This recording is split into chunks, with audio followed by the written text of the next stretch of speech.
परिणाम उत्तराखंड की समस्त राजनीतिक, सामाजिक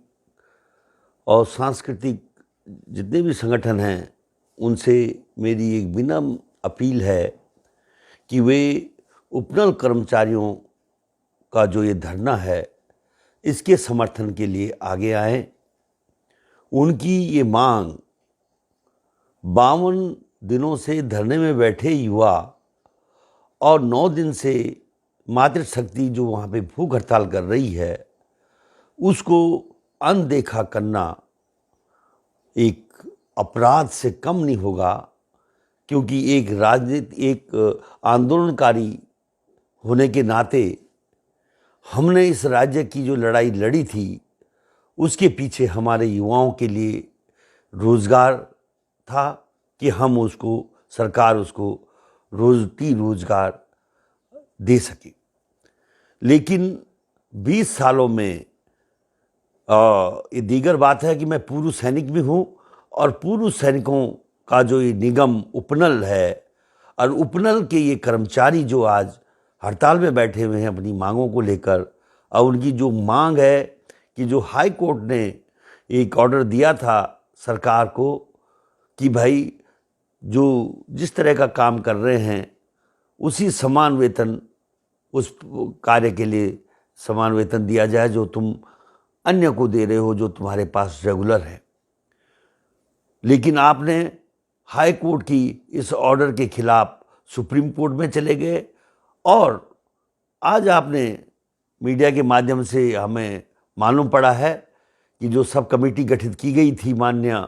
मुख्य सचिव के अध्यक्षता में, उसमें उन्होंने फैसला दिया है कि हम एसएलपी विड्रॉ नहीं करेंगे। ये एक मानवता के आधार पर ये निरंकुश फैसला है सरकार का, क्योंकि 20 सालों से उसमें समिति के जो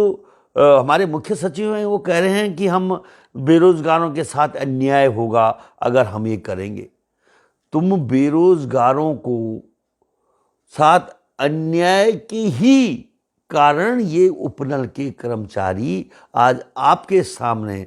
इस राज्य की सरकार के लिए एक बहुत बड़ी समस्या बनकर उभरे हैं, क्योंकि तुमने जब इनको रखा था कॉन्ट्रेक्चुअल बेसिस में, सरकारी कॉन्ट्रैक्ट पे, तो उस समय आपने नहीं सोचा था कि हम उत्तराखंड के इन युवाओं के भविष्य के साथ खिलवाड़ कर रहे हैं। आज 20 साल हो गए इस राज्य को बने हुए। इस राज्य के नेता और अधिकारी हमने देखा है,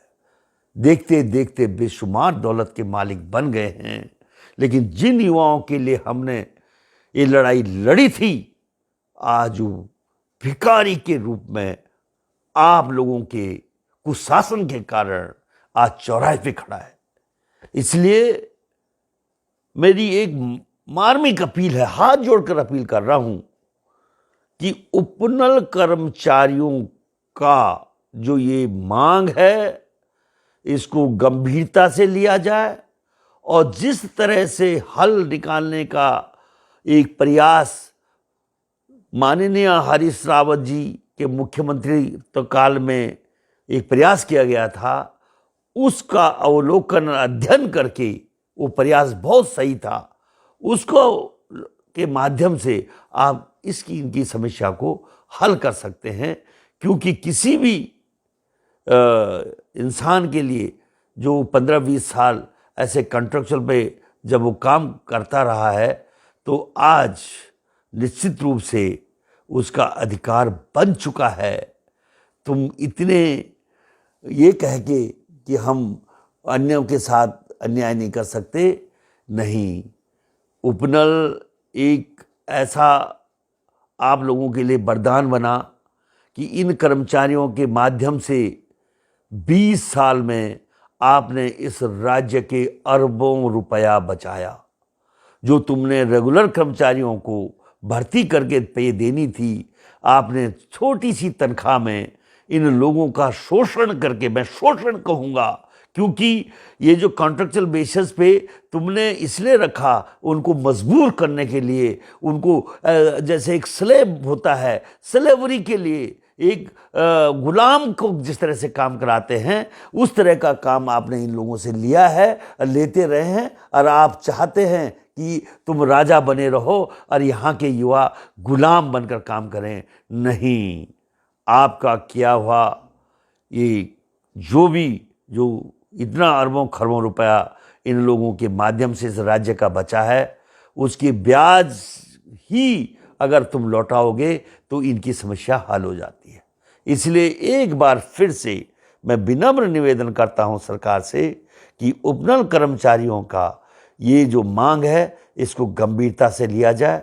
और इसी शब्दों के साथ जय भारत, जय उत्तराखंड।